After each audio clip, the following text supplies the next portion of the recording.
Hey, good evening. Pastor Caleb here. So glad that you are choosing to join us live tonight. Really excited for what we have in store for you again tonight. Tonight we're going to have another message out of our series called Reset, looking at how to handle the disruptions that come into our lives.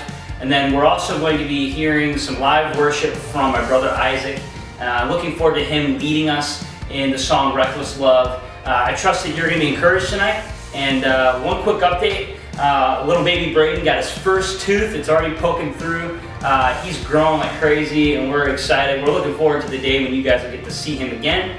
And also we hope you guys are enjoying your new hoodies and that those have been a blast for you to have. All right, thanks for being here tonight. Looking forward to our time together.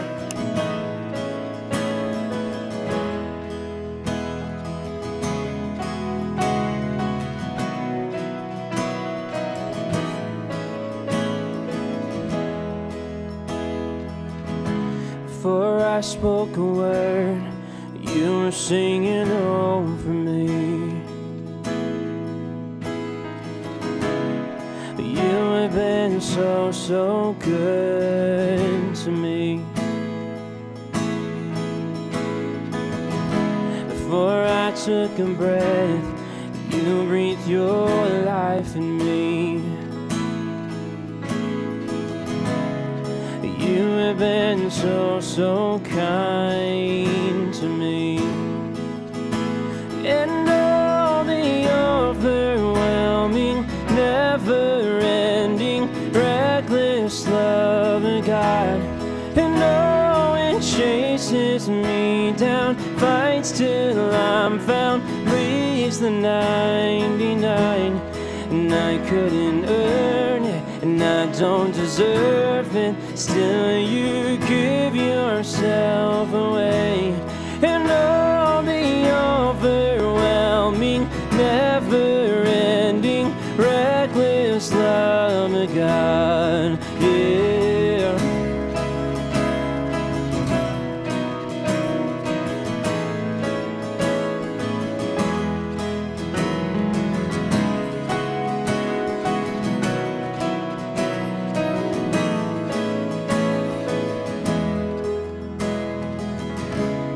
When I was your foe, still your love fought for me. You have been so good to me.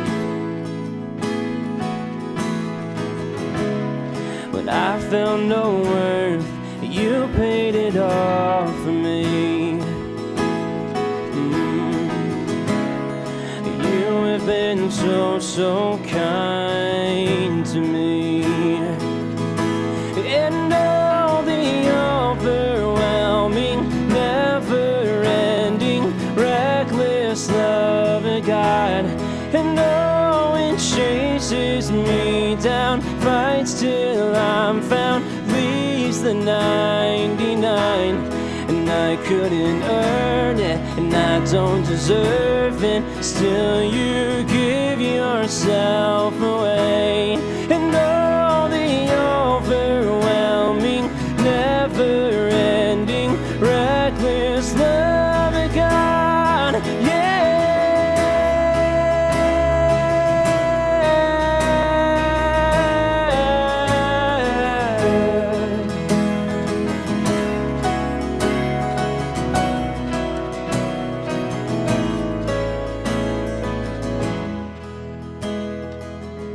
There's no shadow you won't light up, mountain you won't climb up, coming after me. There's no wall you won't kick down, lie you won't tear down, coming after me. There's no shadow you won't light up, mountain you won't climb up, coming after me. There's no wall you won't kick down, lie you won't tear down, coming after me. There's no shadow you won't light up, mountain you won't climb up, coming after me. There's no wall you won't kick down, lie you won't tear down, coming after me. There's no shadow mountain you won't climb up, coming after me, yeah. There's no wall you won't kick down, lie you won't tear down, coming after me. No, the overwhelming, never-ending, reckless love of God. And no, it chases me down, fights till I'm found, leaves the 99, and I couldn't earn it, I don't deserve it, still you give yourself away. And oh, the overwhelming, never-ending, reckless love of God, yeah.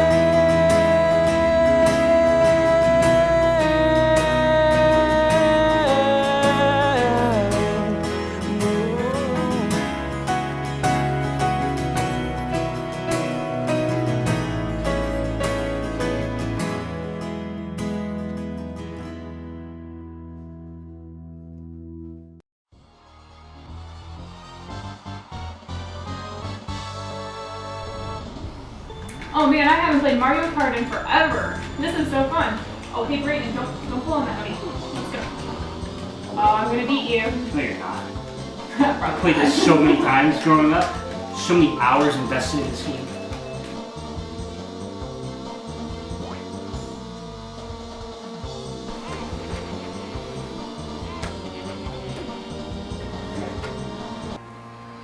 Oh man, I was just about to beat you in Mario Kart. He hit the game card and it froze. Yeah, it's okay. We still love you, buddy. We do. I guess we just need to hit the reset button and try again. Yeah, it's okay.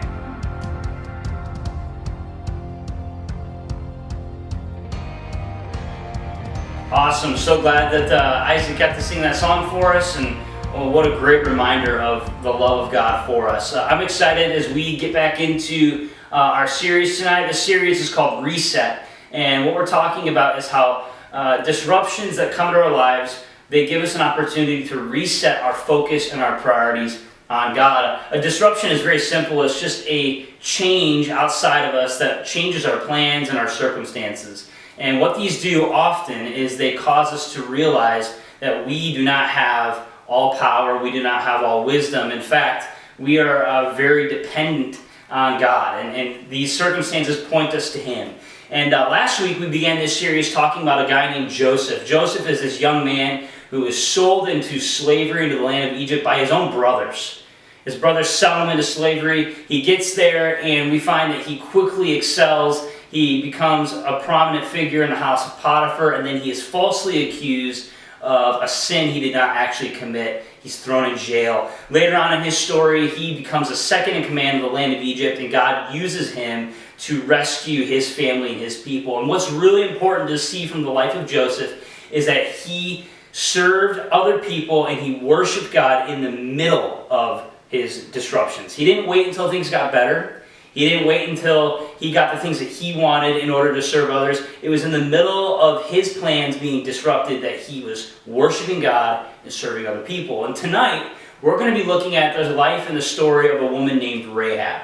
And so I'm really excited about that. Before we do that, I was just thinking about disruptions in our lives. And you know, sometimes we have this awareness that a disruption might be coming soon. And it's interesting because people tend to react in fear when they know a disruption is coming. I remember early on in this COVID-19 pandemic, I went over to Meijer at about 11:30 p.m.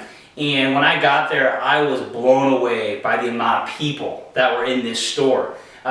Full store of people and very empty shelves. And it was that night that I went there for some, fresh meat and some eggs and some other necessities. I ended up walking out with a bunch of bags of chips and a bunch of snack food because they had run out.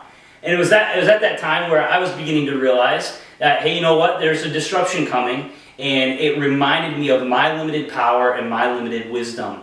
And it's in these situations that we need to rest and trust and hope in someone greater than ourselves. And so the story of Rahab, here's the bottom line for tonight, is this: that disruptions are opportunities for us to recognize God at work and to trust Him. And so as we look at the story of Rahab, we're reminded that she lives in a land called Jericho. Where we're at in the background and the story of the scripture is the Israelites have just spent 40 years wandering around in the wilderness. They're preparing to cross over the Jordan River in order to begin their conquest and ultimately to receive their promised land that God had given to them. Their new leader's name is Joshua, and Joshua decides to send 2 men to go in to spy out the land of Jericho. When these men arrive in Jericho, they find the house of Rahab and they go into the house to hide. And not long after, we know that the king of Jericho finds out that these intruders are here in the land, and he sends some soldiers over to the house of Rahab. Rahab hides the men up on the roof, and she covers for them. In fact, she lies about them being there and that they had already left, and she protects these men. She rescues them from the death that was for sure coming for them from the soldiers of Jericho. As this conversation continues, we know that Rahab had an awareness that a major disruption was coming to the land of Jericho, and her response is one of faith. And so I just want to talk about 2 quick points from the story of Rahab. And the first one is this. From this story of Rahab, we see that she recognized God's power. So in Joshua chapter 2, verse 8, this is what we find. It says, "Before the men lay down, she came up to them on the roof and said to the men, 'I know that the Lord has given you the land, and that the fear of you has fallen upon us, and that all the inhabitants of the land melt away before you. For we have heard how the Lord dried up the water of the Red Sea before you when you came out of Egypt, and that you did to the 2 kings of the Amorites who were beyond the Jordan, to Sihon and Og, whom you devoted to destruction.'" And so Rahab recognizes the power of God. So the people of Jericho have heard about the mighty works of God. They've heard about his ability and his power. And what's important to note here is that the people of Jericho are not fearful because the Israelites have a massive, powerful army. They're not fearful because the Israelites have brilliant generals. The people are fearful because they have heard about God. They have heard about his power. They have heard about his might.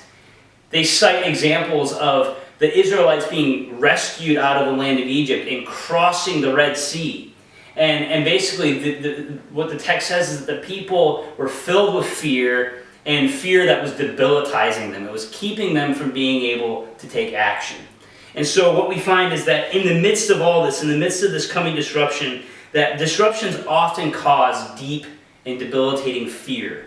And the reason for that is they remind us that we are not in control, and that we have limited power, we have limited wisdom. From this story, we see that Rahab is confronted with this potential disruption, and she is mindful of God's power.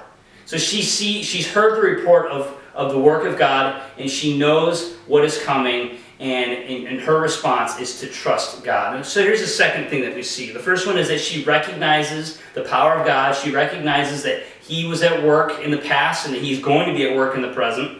And so here's the second one. Rahab trusts God as supreme ruler. So if you look in verse 11, this is what it says. "And as soon as we heard it, our hearts melted. And there was no spirit left in any man because of you. For the Lord your God, he is God in the heavens above and on the earth beneath." And so the people of Jericho know that the Israelites are coming. They know that this powerful, amazing God is coming and that they are going to have to face off them. And the people are fearful. And it says that their hearts are melting away. And so what we see here is Rahab refers to the God of the Israelites as the God over the heavens and the earth. He is the Lord. And so at first we know that Rahab just recognizes the fact that God is powerful and that he is coming and that the Israelites are going to come and they're going to fight Jericho. But now we see that Rahab not only recognizes this, but now she is trusting that God is the ruler of the heavens and the earth. And the way we see that Rahab responds in faith towards God is in her treatment of the 2 spies. Think about this. These 2 spies have come in from a foreign land, and Rahab is covering for them. Now think about the consequences on her life if she would have been found out. And why else would she have been a help to these spies if it wasn't for her desire to serve God and her trust in him? And so we see from the life of Rahab that she sees a major disruption is coming. And because she was willing to, she recognized that God was at work here and she trusted him, she got to be a part of a much bigger story than hers alone. And what I mean by that is Rahab, as a result of her faith in God, she's rescued from the defeat that Jericho experiences. She becomes a part of the Israelite family, and in the broader picture, she is part of the same family line as Jesus. Now think about this for a second. Rahab is a Gentile woman who has been practicing paganism and belief systems that would be contrary to God, and on top of that, her lifestyle was that of a prostitute. And even in the midst of these things, when the disruption came, she looked away from herself and looked to God and trusted Him. And because of her faith in God, no matter what her past was like, because of her faith in God, she was made to be part of a much bigger story. What an awesome example of how we can respond in disruptions. We can recognize that God is at work, and then we can trust Him, even if we don't understand the end, even if we don't understand all the parts that are connecting towards the final story. And so here's just a thought, a few takeaways as we consider this tonight. The first one is this: disruptions are going to come, right? Disruptions are a reality of life. Things are going to come into our lives that we weren't expecting, that we weren't planning for, and we have a choice in those moments. Are we going to look inward and try to trust in our own wisdom and our own power, or in the wisdom and the power of other people? Or, like Rahab, are we going to recognize that God is at work, and are we going to trust Him? And then the next thing is this: because of sin, because of the impact of sin, the Bible tells us that a massive disruption is coming that will impact all of humanity. And this disruption is this: one day Jesus will return. And one day those who have not received Him, they will be held accountable. There will be a judgment. And so, how are we responding to that? Are we a people who see this coming disruption, and are we putting our faith and trust in Christ? And if so, good. But on top of that, are we people who are willing to go and to interact with others and to help them to come to know this? Disruptions are coming. How are we going to respond to them? And here's the last thought. Knowing disruptions will come, let's be diligent to recognize that God is at work, and let's trust Him. Here's our bottom line one last time. Disruptions are opportunities for us to recognize God at work. So as we consider the disruptions that come, I hope that you will join me in seeking to reset our hope, our priorities, our focus onto God. So good to be with you. I hope you've been encouraged in this talk. Hey guys, thanks so much for joining us tonight. I hope you've been encouraged. Hey, we're going to hop over to Zoom, but we're going to do that at 8 o'clock. Okay, so we're looking forward to connecting with you. Thanks again for joining us tonight.